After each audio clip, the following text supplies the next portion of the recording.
Good evening सबाइके। आज के आमरा पलिटिकल साइंसर जे इंडियन पलिटी तार एक खूब इम्पर्टेंट जायगा देखब। से इम्पर्टेंट जायगाटा होच्छे directive principles of state policy बा राष्ट्र परिचालनार निर्देशमूलक नीति। कथाटा माने बोझार चेष्टा करो। राष्ट्र परिचालनार निर्देशमूलक नीति माने होच्छे राष्ट्र परिचालनार नीति।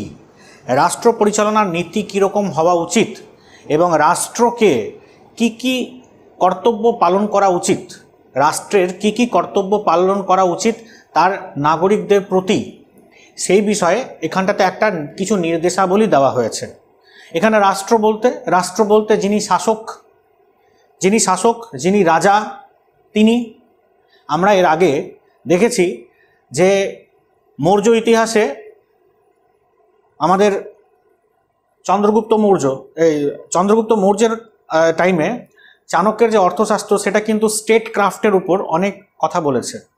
राष्ट्र किभाबे परिचालना करा उचित सेई विषये, राजार कर्तव्य, राष्ट्रेर कर्तव्य, एई समस्त विषय डिटेल्स आलोचना करा आछे। तारपर सम्राट अशोकेर टाइमे तिनि धम्म नामक एकटा शब्द व्यवहार करतें एवं तार माध्यमे तिनि किछु निर्देशावलीर कथा बोलेছিলেন जेगुलो नागरिकदेर पालन करा उचित। एवं विभिन्न जुगे विभिन्न राजारा तादेर टाइमे एरकम किछु रूल्स एंड रेगुलेशन्स चालू करेছিলেন जेगुलो कखनो राजादेर ऊपर लागू हतो, कखनो सेटा नागरिकदेर ऊपर लागू हतो।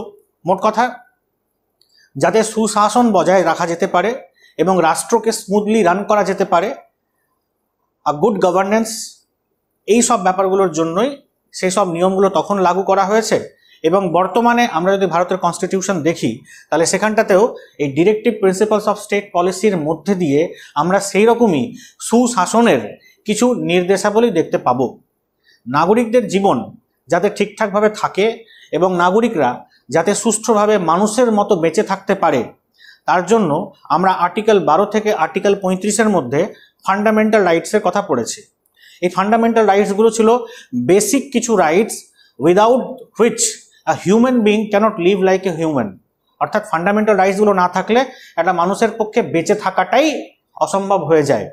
এখানে এসে আমরা ঠিক সেই রকম ভাবেই আবার কিছু অধিকারের কথা পড়ব যেগুলো অতটা ফান্ডামেন্টাল নয় কিন্তু যেগুলো থাকলে খুবই উপকার হয় এবং যেগুলো থাকলে অ্যাজ এ হিউম্যান সিটিজেন্সদের অনেক ইমপ্রুভমেন্ট হবে। তো ডিরেক্টিভ প্রিন্সিপালস অফ স্টেট পলিসির মধ্যে সেই কথাগুলি বলা আছে। ভারতের সংবিধানের 36 থেকে 51, 36 থেকে 51 নম্বর ধারার মধ্যে আমরা এই ডিরেক্টিভ প্রিন্সিপালসের কথাটা শুনতে পাই এবং এটা ভারতের সংবিধানে ইনক্লুড করা হয়েছে আয়ারল্যান্ডের সংবিধান থেকে, আইরিশ কনস্টিটিউশন থেকে আমরা এটা ভারতের সংবিধানের মধ্যে ইনক্লুড করেছি। এই যে 36 থেকে 51 মধ্যে নির্দেশমূলক নীতির কথা বলা হয়েছে এবং বলা হয়েছে রাষ্ট্রের এই কাজগুলো করা উচিত, আমরা সেই সব কাজগুলোতে যাব ডিটেলসে। তার আগে একটা জিনিস আমাদের জানা উচিত যে রাষ্ট্র কি এবং কেন এই সব কর্তব্যগুলো পালনের কথা বলা হয়েছে। দেখো, রাষ্ট্র হচ্ছে এমন একটা জিনিস যেটা দেখা যায় না চোখে। I mean you can't see a state. তুমি কি দেখো? আমরা দেখি যে মাটি, নদী, পাহাড়, পর্বত, এগুলো আমরা দেখি। ভারত রাষ্ট্র, ভারত জিনিসটা কি? গোটা পৃথিবী তো একটা মাটি, স্থলভাগ আর জলভাগ, তাছাড়া তো পৃথিবীর কোনো ভাগ নেই। কিন্তু এই যে Bharat, Pakistan, Bangladesh, America, England, Russia, এইসব দেশগুলো তৈরি হয়েছে, এগুলো কি? এগুলো হচ্ছে এক একটা পলিটিক্যাল ইউনিট। অর্থাৎ ওই সমস্ত এলাকার আদিবাসীরা যারা নাগরিক, যে সমস্ত ওইসব এলাকায় বসবাস করে, তারা নিজেদেরকে শাসন করার জন্য একটা কোঅপারেটিভ অর্গানাইজেশন তৈরি করেছে, যেই জিনিসটার নাম হচ্ছে কান্ট্রি। রাষ্ট্র রাষ্ট্র হচ্ছে একটা রাজনৈতিক কনসেপ্ট, একটা পলিটিক্যাল কনসেপ্ট। এই পলিটিক্যাল কনসেপ্টটা তৈরি হয় সেই নাগরিকদের দ্বারা। রাষ্ট্র হওয়ার জন্য কতগুলো জিনিস ইম্পর্টেন্ট। নাম্বার 1, ভূখণ্ড দরকার। ভূখণ্ড দরকার অবশ্যই, কারণ ভূখণ্ড ছাড়া তো দেশ তৈরি হবে না। ভার্চুয়াল কান্ট্রি বলে কোনো কান্ট্রি হয় না। হ্যাঁ, ভার্চুয়াল কান্ট্রি যদি বলা যেতে পারে তাহলে ফেসবুককে বলা যেতে পারে। ফেসবুকে প্রায় 400-500 কোটি সাবস্ক্রাইবার রয়েছে, অতটা নেই, মানে 100 কোটি রয়েছে। হ্যাঁ, তো যদি ভার্চুয়াল মানে ফিজিক্যাল এক্সিস্টেন্স যদি না থাকতো তাহলে ফেসবুক হতো পৃথিবীর সবথেকে বড় দেশ। সুতরাং ফেসবুককে যেহেতু আমরা দেশ বলি না, কারণ তার কোনো ভূখণ্ড নেই, তাহলে দেশ হওয়ার জন্য প্রথমত ভূখণ্ড দরকার, ভূখণ্ড হলেই হবে না, তার একটা পপুলেশনও দরকার। উইদাউট পপুলেশন কোনো ভূখণ্ডকে দেশ বলা যায় না। যদি তা হতো তাহলে অ্যান্টার্কটিকা একটা দেশ হতো, কিন্তু অ্যান্টার্কটিকা কোনো দেশ নয়, কারণ তার কোনো পপুলেশন নেই। আর কি দরকার? সার্বভৌমত্ব দরকার, অর্থাৎ তার নিজের ডিসিশন নিজে নেওয়ার ক্ষমতা থাকা দরকার। পশ্চিমবঙ্গ একটা রাজ্য, ভারত একটা রাষ্ট্র, ভারত স্বাধীনভাবে কাজ করতে পারে, কিন্তু পশ্চিমবঙ্গ চাইলেই সব ডিসিশন নিজের মতো করে নিতে পারে না। পশ্চিমবঙ্গ চাইলে নেপালের বিরুদ্ধে যুদ্ধ ঘোষণা করতে পারে না, ভারত করতে পারে। পশ্চিমবঙ্গ চাইলে বাংলাদেশের সাথে একটা চুক্তি সম্পাদন করতে পারে না, ভারত করতে পারে। তাহলে Paschimbanga being the part of India, ওটা পশ্চিমবঙ্গ কিন্তু রাষ্ট্র নয়, একটা রাষ্ট্রের অঙ্গরাজ্য। ভারত হচ্ছে রাষ্ট্র।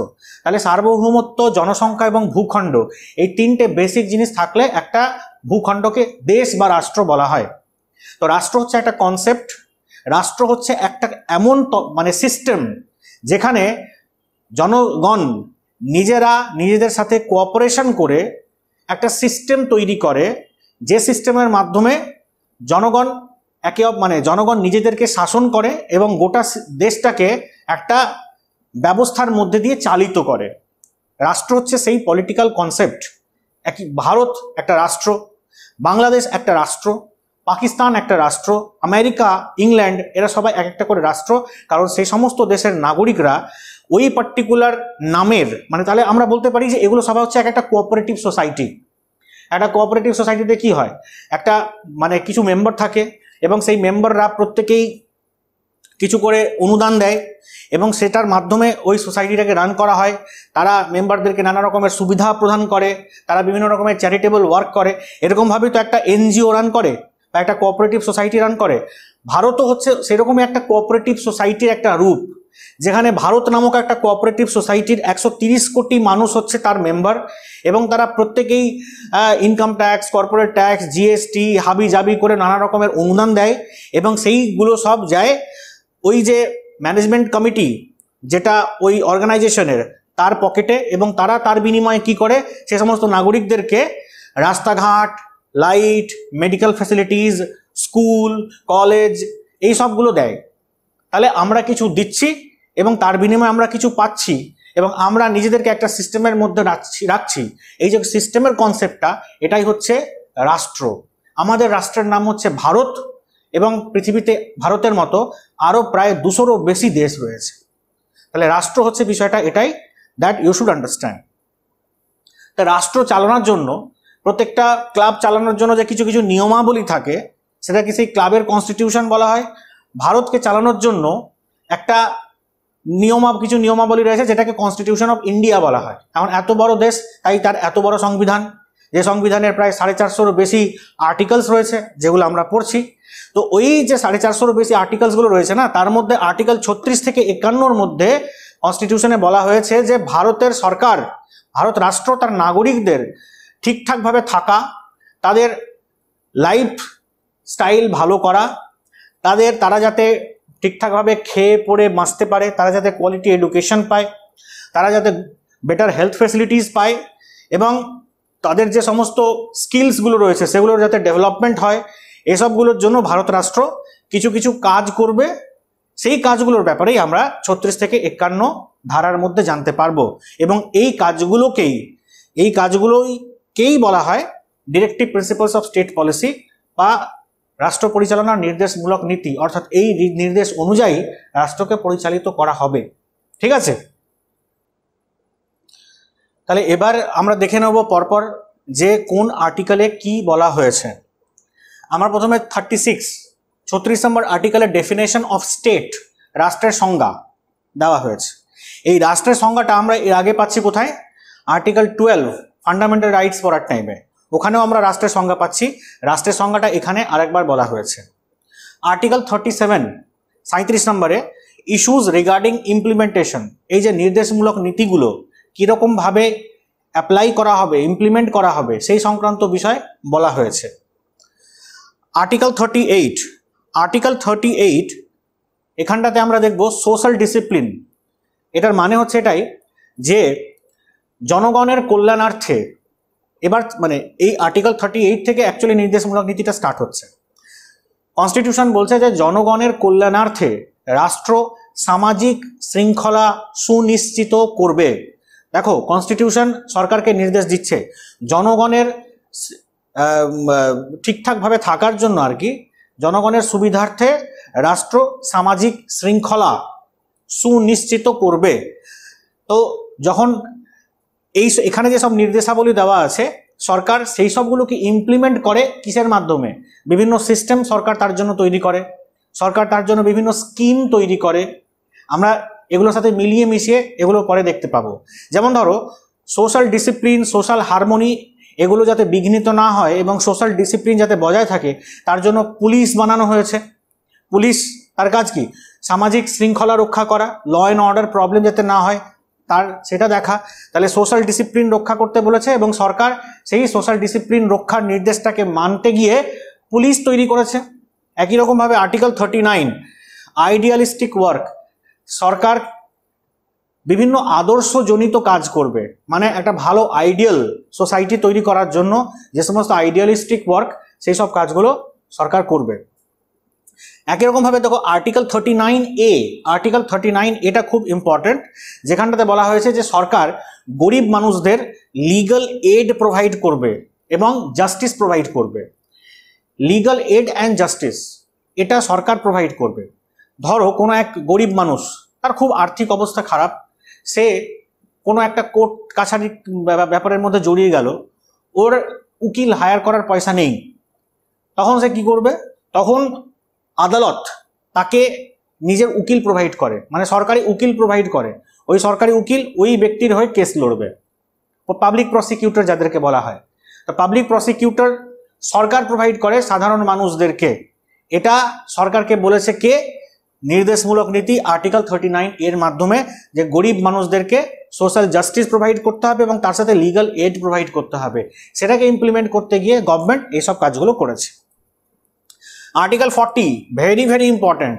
আর্টিকেল 48 এর 40 বলা হয়েছে যে পঞ্চায়েত এবং সেলফ গভর্নেন্স, স্থানীয় স্বায়ত্তশাসন এবং পঞ্চায়েতি রাজ নিয়ে আসতে হবে।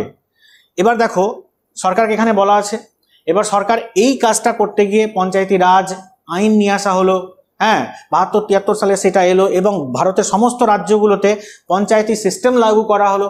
এটা সরকারকে বলা হয়েছে আর্টিকেল 39 এই আর্টিকেল 40-তে, এবং আর্টিকেল 40-তে ইমপ্লিমেন্ট করতে গিয়েই সরকার এই স্থানীয় স্বায়ত্তশাসন, পৌরসভা এবং তোমার পঞ্চায়েত এই সিস্টেমটাকে ইন্ট্রোডিউস করে। এর আগে কিন্তু সরকারিভাবে পৌরসভা পঞ্চায়েতটা ওভাবে, পৌরসভা থাকলেও পঞ্চায়েত কিন্তু ছিল না, মানে অসরকারিভাবে বেসরকারিভাবে ছিল, লোকজন পঞ্চায়েতের মাধ্যমে গ্রামগুলোকে চালাতো, কিন্তু সরকারি স্বীকৃতি কিন্তু পরবর্তীকালেই পায়। তারপর article 41 special sector for government help, অর্থাৎ সরকার বিভিন্ন ক্ষেত্রে সরকারি সাহায্য প্রদান করবে, বিভিন্ন ক্ষেত্রে, সেটা বিভিন্ন বিষয় হতে পারে, সামাজিক উত্থান, নারীদের কল্যাণ ইত্যাদি হাবিজাবি অনেক বিষয়গুলোতে সরকার বিভিন্ন রকমের হেল্প প্রোভাইড করবে। Article 42 working environment maternity relief, অর্থাৎ সরকার শ্রমিকদের কাজ করার জন্য সঠিক কাজের পরিবেশ প্রোভাইড করবে, মানে রাষ্ট্র সেটা প্রোভাইড করবে, এবং প্রসূতিদের ম্যাটারনিটি চলাকালীন তাদের ঠিকঠাকভাবে যাতে ট্রিটমেন্ট হয় সেই ব্যবস্থাটা সরকার করবে। এবার দেখো এটা করতে গিয়ে সরকার কি করেছে? এটা করতে গিয়ে সরকার কোথাও শিশু শ্রম হচ্ছে কিনা, হ্যাঁ কোথাও বেকার খাটানো হচ্ছে কিনা, এইসব ব্যাপার, ওটা যদিও ফান্ডামেন্টাল রাইটসের একটা পার্ট, সরকার সেগুলো ব্যাপারে নানা রকমের অ্যাক্টিভিটি করে। হ্যাঁ কোথাও বাচ্চাদেরকে কোনো ক্ষতিকারক কাজে ঢোকানো হচ্ছে কিনা সেসবগুলো দেখে, চাইল্ড ট্রাফিকিং, উইমেন ট্রাফিকিং এইসব ব্যাপারগুলো গভর্নমেন্ট দেখে। তার পাশাপাশি ম্যাটারনিটি রিলিফ, হ্যাঁ এটাকে ইমপ্লিমেন্ট করার জন্য সরকার জননী সুরক্ষা যোজনা এবং আরও নানা রকমের যোজনা নিয়ে এসেছে, যেগুলোর মাধ্যমে সরকারি হাসপাতালে ফ্রি ডেলিভারি, তাদেরকে নানা রকমের সাহায্য প্রদান করা, ঠিকঠাকভাবে খাবার প্রোভাইড করা হচ্ছে কিনা, গ্রামীণ হেলথ সেন্টারগুলোতে এটার মধ্যে অ্যাক্টিভ করা হয়েছে, আশা কর্মী নিয়োগ করা হয়েছে, শিশুদের ঠিকঠাকভাবে টিকাকরণ হচ্ছে কি হচ্ছে না, ইনফ্যাক্ট শিশু কন্যা জন্মানোর পর তাদেরকে নানা রকমের ফিনান্সিয়াল যে সাপোর্ট দেওয়া হয়, এইসব বিষয়গুলো সবই কিন্তু এই ম্যাটারনিটি রিলিফের মাধ্যমেই নিয়ে আসা হয়েছে এই পলিসির মাধ্যমে। গ্রামাঞ্চলে যেগুলো দূর দূরান্তের গ্রাম, সেখানে চাইল্ড ডেলিভারি ঠিকঠাকভাবে যাতে হয় তার জন্য তোমার ওই যে অ্যাম্বুলেন্স, ফ্রিতে অ্যাম্বুলেন্স, এইসব ফেসিলিটিগুলোকে প্রোভাইড করা হয়, সেখানে কোনো টাকা পয়সা লাগে না। তো রিসেন্ট এগুলো খুব বেশি পরিমাণে ডেভেলপ করেছে, কিন্তু আমাদের সংবিধানে সেটা বরাবরই ছিল। এই সবগুলোই হয়েছে সামাজিক উন্নয়ন যাতে হয় সেই বিষয়টাকে মাথায় রেখে। এরপর আমরা দেখব আর্টিকেল 43। আর্টিকেল 43-তে বলা হয়েছে যে গভর্নমেন্ট মানে the state should ensure that যে সমস্ত শ্রমিকরা কাজ করছে তারা তাদের কাজের জন্য পর্যাপ্ত মজুরি পাচ্ছে কিনা, whether the workers, no matter in which field they are working, whether proper wages have been ensured to them or not, তাদের সাথে কোনো ডিসক্রিমিনেশন করা হচ্ছে কিনা সেই ব্যাপারটা নিশ্চিত করার দায়িত্ব হচ্ছে রাষ্ট্রের। তার পাশাপাশি কটেজ ইন্ডাস্ট্রি বা কুটির শিল্প বৃদ্ধি করার জন্য গভর্নমেন্টকে দেখতে হবে। এখন দেখো এগুলোর জন্য গভর্নমেন্ট কি করে, লেবার অ্যাক্ট নিয়ে এসছে এবং লেবার অ্যাক্টের মাধ্যমে এটা সুনিশ্চিত করার চেষ্টা করা হয়েছে যে শ্রমিকরা সে যে ফিল্ডেরই শ্রমিক হোক না কেন তারা তাদের কাজের জন্য প্রপার মজুরি পাক, ওয়ার্কিং আওয়ারটা ঠিকঠাকভাবে থাকুক। তার পাশাপাশি কটেজ ইন্ডাস্ট্রি যাতে বৃদ্ধি পাক তার জন্য গভর্নমেন্ট মিনিস্ট্রি বানিয়েছে, তাদেরকে নানা রকমের তোমার আর্থিক সাহায্য দেওয়া হয়। তাদের কটেজ ইন্ডাস্ট্রির মাধ্যমে যে সমস্ত প্রোডাক্টগুলো তৈরি হচ্ছে সেগুলো ঠিকঠাকভাবে মার্কেটিং করা যায় যাতে, এবং সে সমস্ত লোকজন যারা এটার মধ্যে ইনভলভ তারা যাতে ঠিকঠাকভাবে তাদের টাকা পয়সা পাক সেই বিষয়ে গভর্নমেন্ট এনশিওর করার চেষ্টা করে। তো 43 proper wages and cottage industry improvement. 43A, এরপর 43A যেখানটাতে বলা হয়েছে যে participation of workers in factory or industry management, অর্থাৎ যে কোনো কারখানা বা শিল্পের যে ম্যানেজমেন্ট থাকবে সেই ম্যানেজমেন্টের মধ্যে ফ্যাক্টরির যে ওয়ার্কাররা তাদের পার্টিসিপেশন যাতে থাকে, অর্থাৎ সেই ফ্যাক্টরি বা ইন্ডাস্ট্রির যে ইউনিয়নের লোকজন থাকবে তারা যাতে সেই ম্যানেজমেন্টের পার্ট হোক, যার ফলে ওখানকার মালিকরা যে ডিসিশনগুলো নেবে সেগুলো যাতে কোনোভাবেই ফ্যাক্টরি ওয়ার্কারদের স্বার্থের বিরুদ্ধে না যায়, অর্থাৎ শ্রমিকদের স্বার্থ সংরক্ষণ করার জন্য রাষ্ট্রকে বলা হয়েছে। এটার জন্য এই যে লেবার অ্যাক্ট নিয়ে আসা হয়েছে তার মধ্যে ফ্যাক্টরি ওয়ার্কারদের যে পার্টিসিপেশন সেগুলো কিন্তু এনশিওর করা হয়েছে। নেক্সট আর্টিকেল 44, যেখানে ইউনিফর্ম সিভিল কোর্ট বা অভিন্ন দেওয়ানি আদালত এটার কথা বলা হয়েছে।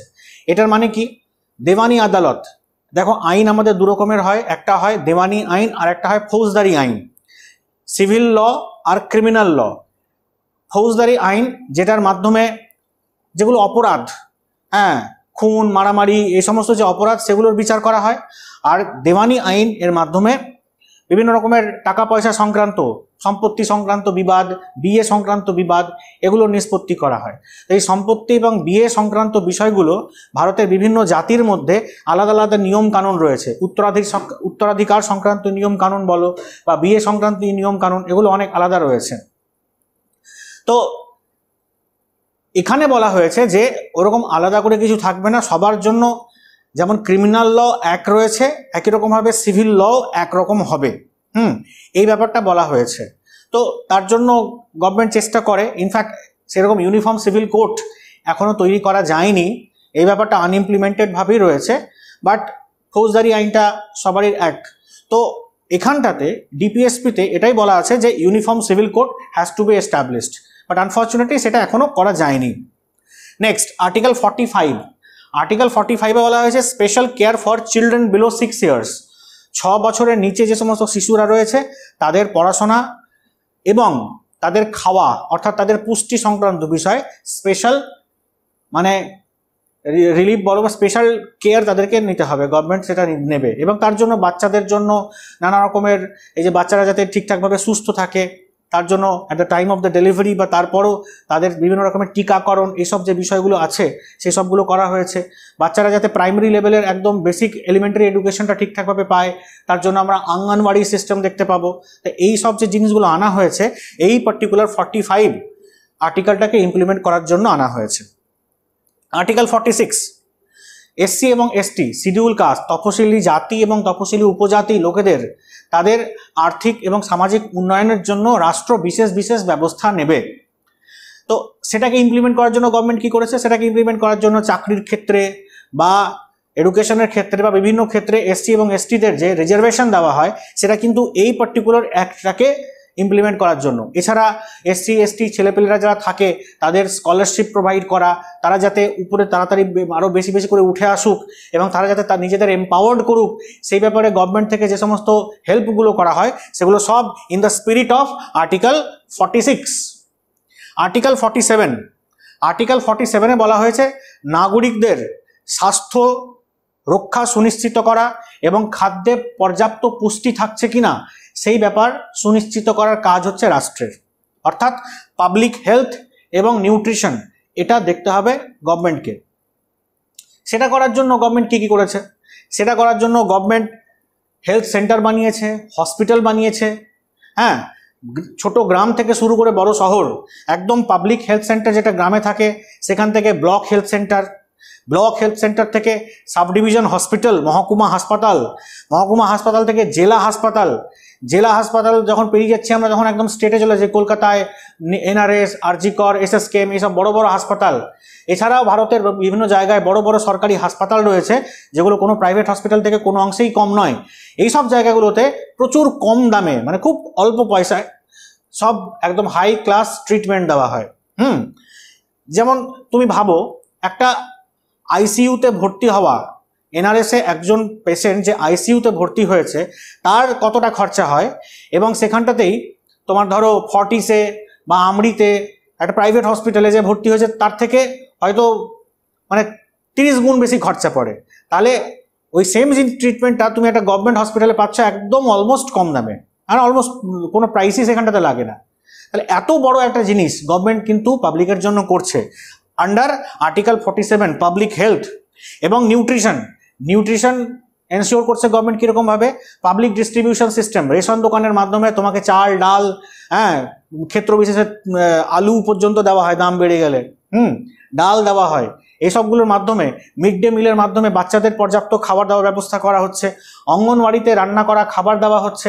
এইসবগুলোর মাধ্যমে লোকজন যাতে ঠিকঠাকভাবে খেতে পাক, অন্নপূর্ণা স্কিম বলো বা ফুড ফর ওয়ার্ক স্কিম বলো বা ন্যাশনাল ফুড সিকিউরিটি অ্যাক্ট বলো, এইসব এতগুলো যে স্কিম, এতগুলো যে আইন আনা হয়েছে কিসের জন্য? আর্টিকেল 47-কে ইমপ্লিমেন্ট করার জন্য।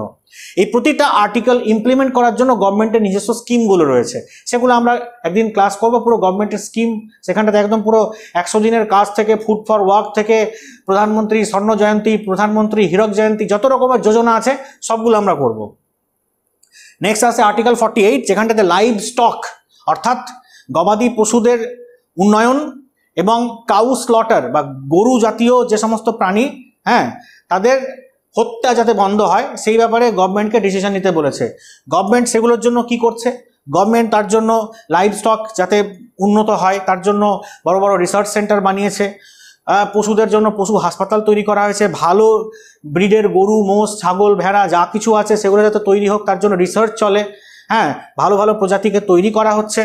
কাউ স্লটার যাতে বন্ধ হয় তার জন্য অ্যান্টি কাউ স্লটার ল রয়েছে, ভারতের বেশিরভাগ রাজ্যগুলোতে সেটা চালু আছে। এই সমস্ত বিষয়গুলো গভর্নমেন্ট ইমপ্লিমেন্ট করছে। তাহলে এই আর্টিকেল 43 থেকে 48 আমরা এই জিনিসগুলো পাচ্ছি। এবার দেখো আর্টিকেল 48A। আর্টিকেল 48-এর মাধ্যমে বলা হয়েছে এনভায়রনমেন্ট আর ওয়াইল্ড লাইফ প্রোটেকশন, বন্য প্রাণী এবং বন্য জগৎ এটার সংরক্ষণ ঠিকঠাকভাবে করতে হবে। তো এটা করার জন্য গভর্নমেন্ট ওয়াইল্ড লাইফ অ্যাক্ট নিয়ে এসছে, বিভিন্ন রকমের প্রাণীদেরকে বাঁচিয়ে রাখার জন্য ন্যাশনাল পার্ক তৈরি করা, স্যাংচুরিজ তৈরি করা এবং তাদের প্রোটেকশনের যথাযথ ব্যবস্থা করা, এনাফ সংখ্যক ফরেস্ট গার্ড নিয়োগ করা এবং যাবতীয় যা কিছু মানে জিনিস দরকার তাদের ভালো থাকার জন্য এবং তাদের জনসংখ্যা বৃদ্ধির জন্য, পরিবেশ রক্ষার জন্য গভর্নমেন্ট সেই সব কাজগুলো করছে। তো পরিবেশ সংক্রান্ত বা যে সমস্ত ওয়াইল্ড লাইফ অ্যাক্টগুলো যতগুলো রয়েছে সবগুলো এসছে তাহলে আর্টিকেল 48 এই পার্টিকুলার আর্টিকেলটাকে ইমপ্লিমেন্ট করার জন্য। আর্টিকেল 49 হিস্টোরিক্যাল মনুমেন্ট প্রোটেকশন, ঐতিহাসিক স্মৃতিসৌধ রক্ষা। ঐতিহাসিক স্মৃতিসৌধগুলো সবকটা আমাদের সংস্কৃতির একটা অভিন্ন অঙ্গ, তাহলে এটাকে যাতে ঠিকঠাকভাবে প্রোটেক্ট করা হয় তার জন্য যে সমস্ত আর্কিওলজিক্যাল সার্ভে অফ ইন্ডিয়াকে আনা হয়েছে, হ্যাঁ, বিভিন্ন রকমের অ্যাক্টগুলো নিয়ে আসা হয়েছে যে কোনো রকম ঐতিহাসিক স্মৃতিসৌধ যাতে ঠিকঠাকভাবে থাকে, মেনটেন্ড এবং সেখানটাতে পাবলিক ভিজিট করতে পারে সেগুলোর ব্যবস্থা করা হয়েছে। বিভিন্ন জায়গাটাকে হেরিটেজ সিটি হিসাবে তৈরি করা হয়েছে, হ্যাঁ, সেগুলোকে ইউনেস্কো বলো বা এগুলোর হেরিটেজ সাইটগুলোর মধ্যে নিয়ে আসা হয়েছে। যাই হোক, এই সবগুলো করার মাধ্যমে আমরা মোটামুটিভাবে আর্টিকেল 49টাকে ইমপ্লিমেন্ট করেছি। আর্টিকেল 50 জুডিশিয়াল ইন্ডিপেন্ডেন্স, আইন বা বিচার আইন বিভাগ এবং শাসন বিভাগের থেকে বিচার বিভাগকে নিয়ন্ত্রণ করা হয়েছে। অর্থাৎ কোর্ট আদালত যে কোনো জিনিসের দখলমুক্ত হবে, অর্থাৎ তার মধ্যে কারোর কোনো রকমের ইন্টারফিয়ারেন্স চলবে না। অর্থাৎ জুডিশিয়ারি হবে ইন্ডিপেন্ডেন্ট। সেটা কোনো নেতা মন্ত্রী বা কোনো রকমের বড় লোক মানুষ, কোনো রকমের শিল্পপতি, কোনো বড় অফিসার আধিকারিক, তারা কেউই জুডিশিয়ারির মধ্যে নাক গলাতে পারবে না। এটার মাধ্যমে বিচার ব্যবস্থাকে পুরোপুরিভাবে নিরপেক্ষ করা হয়েছে, যাতে সরকার এবং রাষ্ট্রের মধ্যে লোকজনদের আস্থা বজায় থাকুক, এটা করা হয়েছে এখানটাতে। আর লাস্টে 51 সেখানেতে বলা আছে ইন্টারন্যাশনাল পিস অ্যান্ড হারমোনি, অর্থাৎ ভারত রাষ্ট্র হিসেবে আন্তর্জাতিক শান্তি এবং নিরাপত্তা যাতে রক্ষিত হয় সেই ব্যাপারে যে কোনো রকমের কাজ করবে। এটার জন্য আমরা দেখব যে ভারত বিভিন্ন বিষয়ে অ্যাক্টিভলি পার্টিসিপেট করে। সেটার জন্য সেটা নেহেরুর আমলে ন্যাম নন অ্যালাইং মুভমেন্ট শুরু করা থেকে তুমি পরবর্তীকালে ইউনাইটেড নেশনে পার্টিসিপেট করা, ইউনাইটেড নেশন পিস কিপিং ফোর্সে নিজেদের সেনাবাহিনীকে পাঠানো, এই যাবতীয় আন্তর্জাতিক শান্তি এবং নিরাপত্তা রক্ষা যতগুলো কাজ সেসবগুলো ভারত সরকার অত্যন্ত অনেস্টির সাথে করে আসছে। তাই আর্টিকেল 36 থেকে 51 মধ্যে এই যতগুলো দায়িত্ব পালনের কথা বলা হয়েছে এই সবগুলো গভর্নমেন্টকে করতে বলা হয়েছে। হ্যাঁ, কিন্তু ফান্ডামেন্টাল রাইটসের সাথে এটার একটা পার্থক্য হলো এই যে ফান্ডামেন্টাল রাইটস যেমন আইনের দ্বারা বলবৎযোগ্য, অর্থাৎ কোর্টের দ্বারা এনফোর্সেবল, এটা কিন্তু কোর্টের দ্বারা এনফোর্সেবল নয়। অর্থাৎ এর মধ্যে কোনো একটা কাজ যদি গভর্নমেন্ট না করে তাহলে তার জন্য গভর্নমেন্টের উপর প্রশ্ন তোলা যায় না, গভর্নমেন্ট নাই করতে পারে। এতগুলো কথা বলা হয়েছে, গভর্নমেন্ট কিন্তু সব ফুলফিল করতে পারে না, বেশিরভাগটাই চেষ্টা করে ফুলফিল করার, but everything can not be fulfilled. ঠিক আছে, তো তার জন্য গভর্নমেন্টকে আদালতে টেনে নিয়ে আসা যেতে পারে না। এখানে বলাই হয়েছে যে DPSP is not enforceable by the law. গভর্নমেন্টের স্বেচ্ছাধীন, গভর্নমেন্ট যদি মনে করে এটা করবে করবে, আর নাহলে করবে না। তো এই সবগুলোর মাধ্যমে রাষ্ট্র জনগণের কল্যাণ সাধনের চেষ্টা করে। এইগুলো গভর্নমেন্ট কেন করে? দেখো, সরকার তোমার জন্য যেগুলো করছে সেগুলো তোমার একটা প্রাইভেট ইনস্টিটিউটও তোমার জন্য করে দিতে পারে। যেমন তুমি সরকারি স্কুলের পাশাপাশি প্রাইভেট স্কুলে ভর্তি হতে পারো, তুমি সরকারি হাসপাতালের পাশাপাশি প্রাইভেট হসপিটালে ভর্তি হতে পারো, যে কোনো জায়গায় তুমি প্রাইভেট ফ্যাসিলিটিগুলো পেতে পারো। কিন্তু প্রাইসটা অনেক বেশি। তুমি বাসে কলকাতায় যাচ্ছ, তোমার বাসে ভাড়া লাগবে, একটা এসি বাসে ভাড়া লাগবে মোটামুটিভাবে 600 থেকে 700 টাকা তো লাগবেই। কিন্তু সেটাই তুমি এসি ট্রেনে যাও, তোমার 350 টাকা লাগবে। তুমি একটা নর্মাল বাসে কলকাতা যাও, তোমার 150 টাকা লাগবে। তুমি একটা নর্মাল ট্রেনে যাও লাগুলা প্যাসেঞ্জারে, মনে হয় 45 টাকা লাগে। তাহলে গভর্নমেন্ট সেম ফ্যাসিলিটি তোমাকে এত কম দামে দিচ্ছে। তুমি একটা প্রাইভেট স্কুলে ভর্তি করো, কত টাকা লাগে? একটা সরকারি স্কুলে ভর্তি করো, কত কম টাকা লাগে? তুমি প্রাইভেট ইউনিভার্সিটিতে যাও, কত বেশি টাকা লাগে? সরকারি ইউনিভার্সিটিতে যাও, কত কম টাকা লাগে? তাহলে এই সবগুলো সব বেঁচে থাকার জন্য যা যা ফ্যাসিলিটি দরকার গভর্নমেন্ট তোমাকে প্রোভাইড করছে at very very reasonable cost and very very low cost. তার জন্য আমরা এই জাতীয় রাষ্ট্রকে বলি ওয়েলফেয়ার স্টেট বা কল্যাণকামী রাষ্ট্র। ভারত রাষ্ট্র হচ্ছে কল্যাণকামী একটা রাষ্ট্র।